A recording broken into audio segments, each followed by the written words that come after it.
tapi tidak dibalas.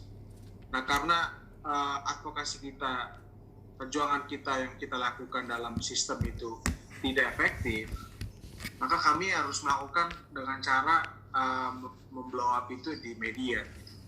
Terkadang pemerintah itu baru gerak dengan cepat dan efektif kalau sudah disorot dengan media. Nah, jadi ketika itu kita menyisir anggaran dan kita banyak sekali ketemu anggaran-anggaran yang janggal. Tidak hanya lem ibon waktu itu, tapi ada ballpoint, ada komputer, dan lain sebagainya.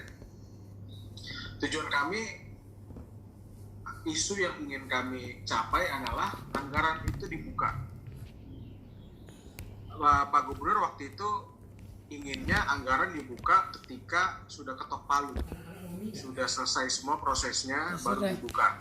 Sedangkan yang PSI hendaki adalah anggaran itu dibuka di setiap tahapan proses. Nah, jadi ada perbedaan pendapat antara PSI dengan gubernur waktu itu. Nah, ketika kami menemukan banyak sekali anggaran janggal dalam rancangan APBD,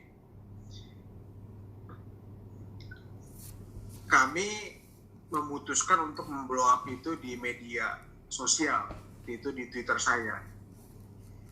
Dan kenapa kami waktu itu milih lem ibon dulu? Karena memang lem ibon itu yang paling menarik. Anggaran yang paling aneh, yang konotasinya kalau sudah ada lem ibon itu konotasi masyarakat itu sudah kemana-mana gitu kan, sesuatu yang komikal juga. Dan ketika itu kita angkat di media sosial, sangat ramai sekali. Apalagi angkanya sangat fantastis itu waktu itu. 82 miliar. Benar-benar di luar akal sehat publik. Sehingga reaksi yang timbul adalah reaksi kaget, lucu, dan sekaligus marah gitu ya. Nah, itu terjadi satu malam saja. Waktu itu saya masih ingat, saya nge-tweet itu sekitar jam 8 malam lah, jam 9 malam. Besok paginya sudah jadi pemberitaan. Dan langsung pada pagi harinya, saya dan teman-teman PSI melakukan press conference, menyatakan kepada publik bahwa tidak hanya lem ibon, tapi ada banyak mata anggaran lain yang aneh-aneh, seperti ballpoint, seperti komputer. Nah, itu menjadi pemberitaan yang sangat-sangat besar waktu itu, karena ini juga soal menyangkut uang. Nah, yang saya mau nyatakan di sini adalah media sosial itu menjadi sarana bagi kita semua. Siapapun bisa ngomong, nggak hanya saya sebenarnya gitu. Bedanya saya adalah anggota DPRD, saya mungkin punya otoritas untuk berbicara soal anggaran, maka mungkin didengar oleh publik gitu. Nah, media sosial jadi suatu sarana untuk kita untuk kalau saya tuh sebenarnya waktu itu melakukan dalam tanda kutip whistleblowing, yaitu membuka sesuatu yang dianggap tabu, Pandora gitu ya. Nah, ya, sehingga menimbulkan banyak sekali reaksi pada waktu itu. Jadi gitu ya. Jadi memang ketika kita ingin diliput oleh media massa, media televisi, media koran yang sangat sulit ditembus gitu ya. Apalagi televisi yang kita bisa tembus di jam prime time-nya itu tanpa memiliki relasi media, itu memang konten yang dibawa harus sangat menarik gitu. Oke. Nah, yang kedua tadi soal personal branding.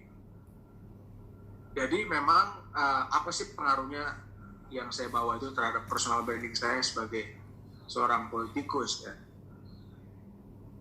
Ya tentunya benar yang disampaikan sebelumnya bahwa memang harus ada diferensiasi apa yang membedakan saya dengan politikus lain? Apa yang membedakan partai baru? Untuk apa ada partai baru yang namanya PSI, Berkarya, dan lain-lain? Tentunya harus ada diferensiasi terhadap partai politik yang lama. Kita ingin melakukan cara-cara yang baru. Maka ketika saya melakukan cara-cara baru sebagai seorang politikus, menggunakan sosial media, mengangkat isu-isu yang dianggap tabu, itu langsung memberikan reaksi yang besar dari publik dan sebenarnya kunci ya, ini saya membagikan satu kunci bahwa apa sih kiat paling efektif untuk membangun personal branding seorang politikus, yaitu harus ada lawannya. Nah, ini menarik. Politikus yang nggak punya musuh atau politikus yang nggak punya lawan, dia tidak menarik. Nah, kenapa tidak menarik? Karena kalau kita maaf bro William. Jadi dengan kata lain ini menarik, ini relevan dengan yang diskusi pagi kemarin. Kita keluar dari zona nyaman ya, termasuk dalam konteks pengembangan platform ya. Ya, jadi ini saya berbicara soal politik ya. Jadi memang ini memang kenyataannya seperti itu. Power play-nya memang seperti itu. Jadi ketika seorang politikus itu ada lawan ini bukannya berarti musuh atau apa ya. Memang politikus yang lain punya pandangan politik yang berbeda. Nah, ketika kita punya lawan perspektif yang berbeda, itu membuat isu yang kita bawa makin besar atau makin kentara. Semakin kentara. Misalnya George Bush di Amerika Serikat, musuhnya apa? Musuhnya terorisme, war on terror. Masyarakat jadi simpati dengan George Bush. Ada lawan yang ingin dikalahkan. George Bush kelihatan seperti pahlawan. Ada rasa takut yang diciptakan, sehingga ketika ada rasa takut yang diciptakan, di situ masyarakat butuh penyelamat. Penyelamatnya ya George Bush sendiri. Gitu. Jadi lawan politik itu bukan suatu hal yang buruk kalau menurut saya. Justru lawan politik itu membuat isu yang ingin kita bawa itu semakin tajam. Karena ada perbedaan di sana. Nah, itu yang menarik sebenarnya dari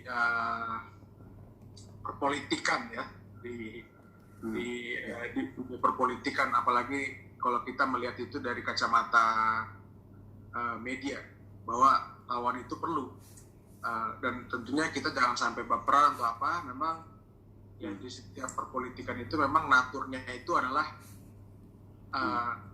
seperti panggung teater gitu, ada antagonis, ada protagonis ya, dan sebagainya. Memang dalam demokrasi ini politikus itu seperti aktor-aktor yang sedang menari-nari di suatu panggung politik. Ya, kira-kira seperti itu kan. Ya, terima kasih Bro William, menarik sekali. Pentingnya memposisikan diri sebagai lawan politik ya, dalam rangka meningkatkan citra kita ya, atau branding kita. Jadi memang saya setuju dengan Bro William, kalau semua terlalu mudah setuju dengan yang rejim, bisa semua seperti lagunya Iwan Fals waktu itu ya, yang nggak tahu teman-teman saya yakin sudah live semua ya. Yang lagunya itu kalau semua hanya jadi panggung gembira ya, masalah ya. Kalau hanya semua iya saja ya. Pak Hatta kelihatan ya, karena suka lagu itu kayaknya ya Pak Hatta ya.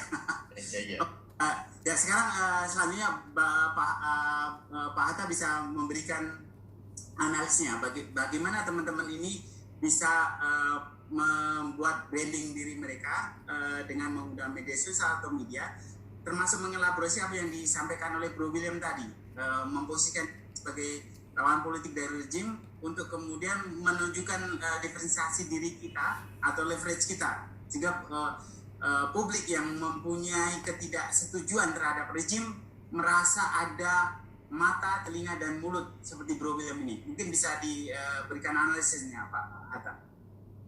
Ya, yang pertama kita pahami dulu bahwa kultur politik Indonesia itu berbeda dengan di negara demokrasi lain kan. Ya.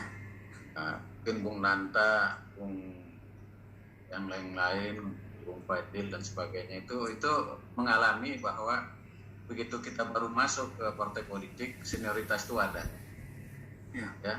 Nah, karena kultur partai politik itu masih semi tradisional, bahkan bukan tradisional. Ketika partai politik itu menyandarkan keputusan Tuhannya pada satu figur, masih belum tersebar dia kekuasaannya, masih berkuasa terpusat pada satu figur, sehingga nanti politisi muda akan memandang dia antrian yang keberapa ini, apakah dia mampu berperan seperti yang dilakukan oleh Bung William tadi, sebagai partai yang tidak punya media, tapi merasa bahwa ini memang panggungnya sudah tersedia karena media, kewenangan negara sudah memberikan kewenangan kepadanya untuk melakukan controlling kepada kekuasaan, termasuk controlling anggaran tadi. Jadi saya kira seperti tadi kita harus memanfaatkan, seperti kata Bang Yarmen tadi, konstituen, menjalin apa istilahnya, tali puluh-puluh itu keterikatan hati ya dengan konstituen. Berdekatan dengan konstituen, karena walaupun pemilih pemula itu cukup banyak jumlahnya, tapi jangan berpikiran bahwa nanti tunggu mereka dewasa, kita juga sudah dewasa, sudah jadi senior, baru itu masa kita datang. Tapi masa kini itu harus, peluangnya itu harus kita manfaatkan untuk menunjukkan bahwasanya kita adalah orang yang berbeda, yang disebutkan tadi strategi diferensiasi untuk menciptakan orang yang berbeda, yang bisa meningkatkan kapasitas atau kepercayaan publik terhadap institusi baik partai politik maupun yang di negara itu DPR ataupun DPRD. Nah, jadi personal branding yang dilakukan oleh Bung William tadi, itu tentu saja Bung William itu panggungnya di Jakarta itu relatif lebih terbuka gitu. Permainannya itu lebih terbuka. Tapi kalau di daerah, begitu Bung Nanta nanti melakukan kritik, sudah pasti ada yang bilang tolong ketua amankan Bung Nanta. Nanti ada masanya dia akan tampil gitu. Hal inilah kultur seperti ini yang menjadi faktor penghambat. Mungkin Bung Ali ini staf ahli di DPR RI ya, mungkin di sana bisa lebih terbuka karena di sana ada orang-orang seperti Bung Nasir Jamil tadi kata Bang Yarman tadi. Tapi kalau di daerah ini senioritasnya masih tinggi ya, karena mulai dari rekrutmennya itu memang selalu ada nomor urut ya, nomor urut, urutan berikutnya siapa gitu. Jadi masih tunggu waktunya kalian akan matang. Yang adalah orang yang belum matang. Inilah peluangnya kita melalui sosmed, kita tunjukkan kita matang untuk memahami persoalan, kita matang untuk menyampaikan agenda setting, agenda dari rakyat itu menjadi agenda institusional yang bisa kita jebolkan menjadi undang-undang maupun peraturan daerah. Nah, jadi yang pertama kita lakukan tuh kita atasi dulu rasa takut kita, rasa inferior ketika berada dalam satu komunitas politik yang kami ini sudah sejak zaman Orde Baru sudah duduk di sini ya, kan begitu kan. Tapi ini zamannya sudah beda. Tuntutan masyarakat itu lihat ya, kalau survei LIPI lagi saya mengatakan bahwa 60% generasi sekarang ini kelahiran 95 sampai 2005 itu bukan dia tidak peduli dengan politik. Diam-diam mereka ternyata mengakses berita-berita politik maupun pilpres melalui sosmed. Ya, apa yang paling banyak digunakan oleh netizen ini? Itu yang pertama itu urutannya ada YouTube ya, YouTube, WhatsApp. Sementara yang favorit dari buzzer politik itu hanya di urutan ke-6, yaitu Twitter kan, Twitter. Nah, jadi ini kita harus pilih strategi media yang tepat untuk bagaimana melakukan personal branding kita, memperkenalkan kita sebagai sosok yang baru yang bakalan bertahan lama di politik bermodalkan kepercayaan. Jadi kalau kita terjebak pada politik yang hanya bermodalkan modal ekonomi dan bukan modal sosial, kita akan cepat akan gugur sebelum masanya berkembang. Nah, jadi saya kira strategi media ini termasuk dalam salah satu bagaimana kita mengembangkan modal sosial kita untuk dapat survive, strategi survivalnya supaya dapat lama di politik, karena kita punya memang basis yang tidak bisa digoyang oleh kekuatan apapun termasuk kekuatan ekonomi, yaitu public trust.